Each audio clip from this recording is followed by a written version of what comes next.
Welcome sa una kong vlog. Kamusta kayo mga kaibon?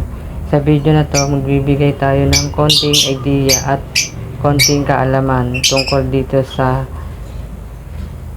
kamalian natin sa pag-aalaga ng ibon. Bibigyan ko kayo ng konting idea. Magbibigay tayo ng 4 na dahilan ng kamalian sa pag-aalaga ng ibon. Base lamang to sa kaalaman at pag-aalaga natin ng ibon. Una, maraming magbigay ng patuka. Huwag puro sislang. Minsan, magbigay din tayo ng gulay para hindi sila magkaroon ng sapola.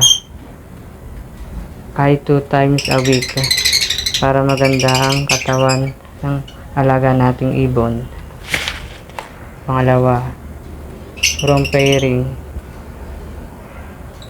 Halimbawa, nagpares ng parehong hen.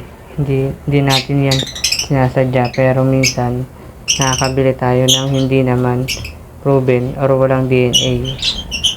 Halimbawa, hindi tayo marunong tumingin ng gender at nagpares ang dalawang parehong hen.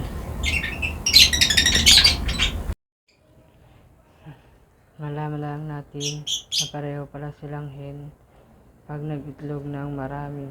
Siguro mga 8 or to 10 na itlog. Mga ganong karami. Parehong hen yun. Sure na yun. Parehong hen sila. Lahat ng itlog ng parehong hen hindi fertile. Kaya binabahagi ko sa inyo ang aking karanasan para hindi mangyari sa inyo ang pagkakamali ko.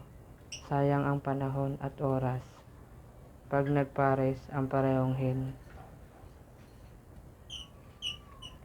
Mahalaga din marunong tayong tumingin ng gender nila. Pangatlo, silip ng silip sa nest box. Depende sa ibon kung mailap ang ibon mo. Hayaan mo muna yan dahil para sa akin sila yung mabilis may stress.